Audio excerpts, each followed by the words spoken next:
Hello guys, hope you're doing good. Welcome back to a new video. Now if you didn't watch my little YouTube short about a channel update, just to break it down in a nutshell, basically the new Jordan Peele film Nope has sadly been pushed back to August for people here in the UK, which is really annoying because I was so looking forward to it. So as a replacement, I'm going to be doing my first time watching Stranger Things with you. I'm going to be reviewing every season. This video here is going to be reviewing both season 1 and season 2. Currently still watching season 3. I'm like 2 episodes away from completing it, so when I've done that, I'll review that. And then season 4, of course, when I've watched that. Just to replace and fill some time up for Note. Also, there'll probably be a review for Where the Crawdads Sing as well. So I'll be reviewing that on here as well. So, yeah, this is a replacement video. Let's just get into it. And just a quick disclaimer, if you hear a bell ringing, don't worry, it's my cat who's just walking around the place. So I don't really think I need to explain what Stranger Things is to a random moviegoer or TV goer. You pretty much know what it is. And I held it off for years, mostly because I don't have Netflix. So I really wanted to watch it. And finally I got the chance to watch it. Ended up watching the first season in one night. This show is wow so far. I'm really enjoying it. I can't wait to see what they do in the later episodes. But let's get straight into it. Let's start off with season 1.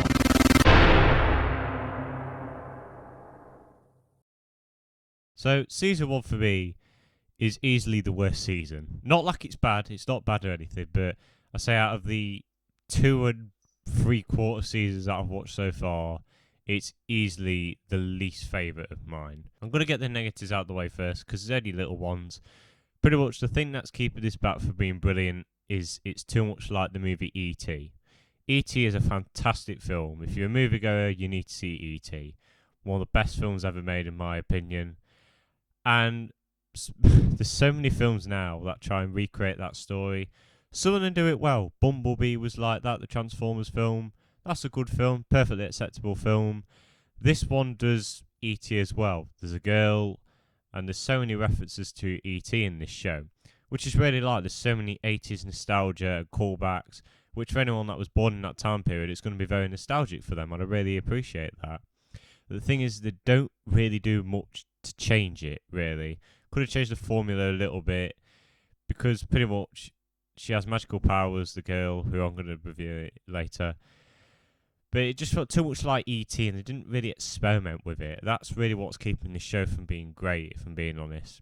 So that's pretty much the only big negative, really. That's keeping this first season from a 10 out of 10 for me. But that's literally the only negative. Everything else is fantastic. This show, the first season, grabbed me so quickly in its first scene that I just couldn't stop watching. Let's talk about the characters first. Everyone playing these characters is fantastic. The child acting in this is absolutely excellent, but easily the best one is Millie Bobby Brown as 11. I think she's fantastic. I think she's only about 14 when this season started, and pretty much people were saying, oh, give her a BAFTA. And I can see, because she was excellent. She don't speak much in the show, but she's really good. The way she is, the way she talks, the way she acts, just feels like she's an outcast who's scared. And it's great, and I love her arc. The ending was great, even though it did make me cry a bit, but I'm not going to get into why. But I thought she was a very compelling character and interesting, and I like what they did with her in the later seasons as well. Some of the adult actors are doing great as well. The actors that played Joyce and Hopper in the film are great. Winona Ryder, who plays Joyce, is excellent, and I love her character. I like how the show goes into this idea about what an adult goes through when their child is either missing, killed, whatever. If anything really bad has happened to their child, I love how they go into that and how it affects them mentally and physically. I think it's excellent, and I love her arc about getting over it. It's just a very heart-wrenching to see her go through this pain. It's horrible. But it's just brilliant, her redemption, how she gets over it, and they tune into it very well. The show's romance as well is actually really done. It's not cringy. All the actors have fantastic chemistry. I think it's done fantastically. The Mike and 11 romance kicks off well. You know there's that romantic chemistry near enough from the start when they were friends. And I love how they evolve on that, and same with like the later seasons. You know, the romance between Nancy and Steve, that goes a roller coaster ride in this show. And then you got Jonathan into the mix. I think it's done brilliantly well.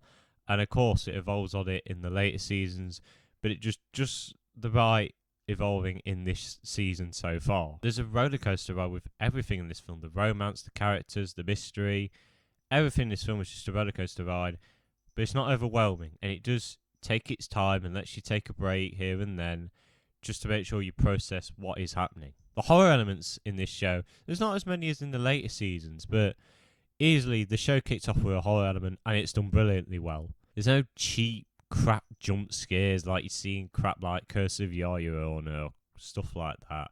It's done well, it's slow build up, and when the jump scare does come, it gets you, and it doesn't waste away the tension in the show. There's also some brilliant bits of cinematography. Sometimes I think that this is a movie that's meant to go to cinemas. It's that beautifully shot, it's just fantastic. The way it's edited as well, it makes you linger on some scenes. The people that were doing the camera work, the actors, obviously knew what they were doing in this first season, and it also gets better in the later seasons as well. Overall, apart from its really high relations to the movie E.T. and how they didn't experiment with it, this is a perfect first season to introduce these characters, the elements of the show, and what it's trying to do. And I love how they evolve on the characters, the romance, everything, and just leave that little bit of space to introduce more in this future seasons. Overall, Stranger Things Season 1, straight out of the park, is going to get a 9 out of 10.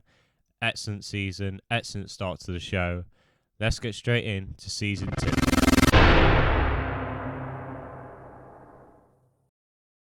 Season 2 is even better than Season 1 in my opinion. Absolutely excellent, this show.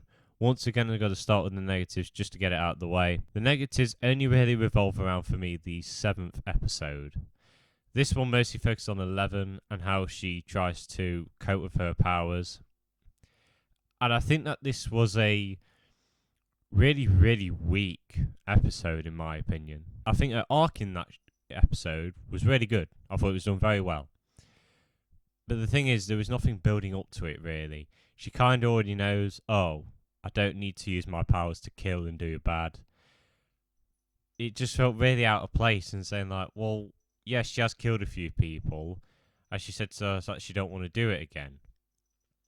And after like the 4th episode of Season 2, she kind of already knows that she don't need to use her powers for bad, even before this episode. So it just felt like really out of place. And I was thinking to myself, well, she's already learned, so what's the point of this episode, really? There's also some really bad acting in that episode as well. Some of the side characters weren't doing a great job, the actors. I could tell they were really giving it their all, which I do appreciate, but they just weren't hitting it for me and just didn't really compel me into that episode, unfortunately. It's also paced pretty poorly. There's some really bad pacing in that episode, and it just really drags, and sometimes I was a little bit bored. But barring that episode, I think it's amazing that out of a 9-season show, every single episode is perfect except one. So it does lower the rating down, but not by much for me. Apart from that episode, this season evolves and improves everything from the first season, which I thought could not be done. The characters are even more compelling and interesting.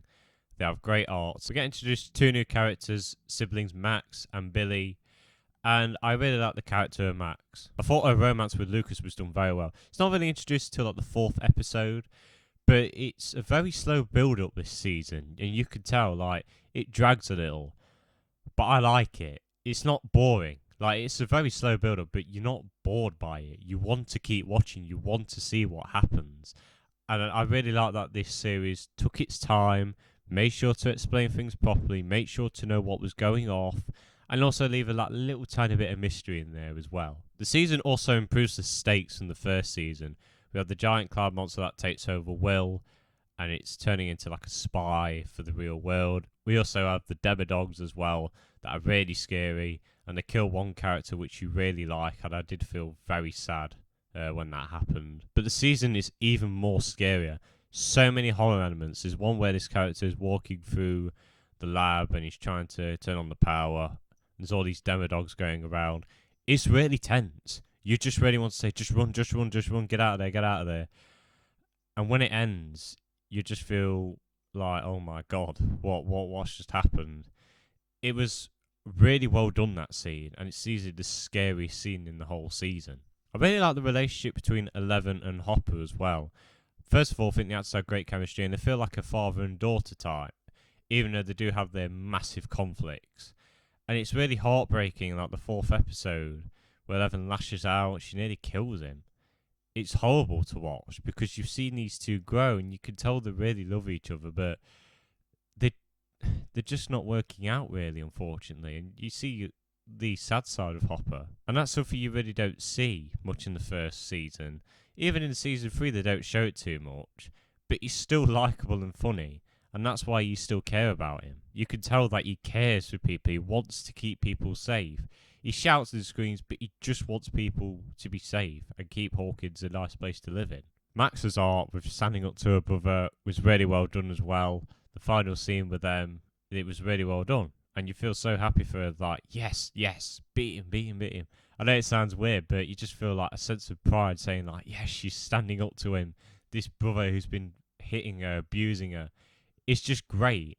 And I love how they evolve on it a little bit in season 3 from what I've seen so far anyway. Cinematography-wise and editing, this season is excellent. It improves on the first season's editing and cinematography. There's some beautiful shots in this, and it looks cinematic. The final scene where Eleven closes the gate was excellent. That looked like it deserved to be in a cinema. Yeah, there is the odd time where the CGI looks really clunky, but you let it off because 90% of the time the CGI is absolutely fantastic. Finally, despite it being a very slow season, a very slow build-up, it's actually paced very well. Apart from the 7th episode, as I said, each episode is paced brilliantly. You don't feel bored. It doesn't linger around too long. You want to know what happens. And this is lovely slow build-up, especially in like the 4th episode. It's a very slow build-up, like, oh, will this character die? Will he live? It's excellently done. But your heart keeps racing. You're thinking, like, what's going to happen? What's going to happen? And you just can't take your eyes off the screen because it's that brilliantly built up. So, apart from the 7th episode, all the characters have fantastic arcs.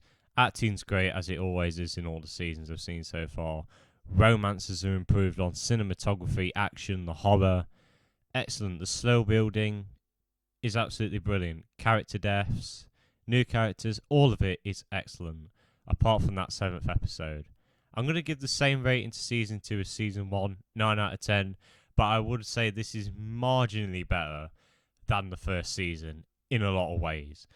And at the moment, Season 3 is looking good to be my favourite season, which I did not think was possible.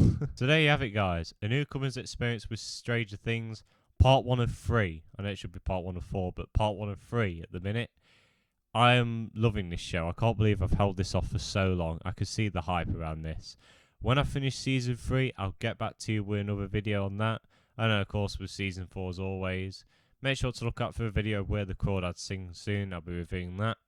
But I hope you all enjoyed this video. Make sure to look out for future videos. And have a good day. See you later.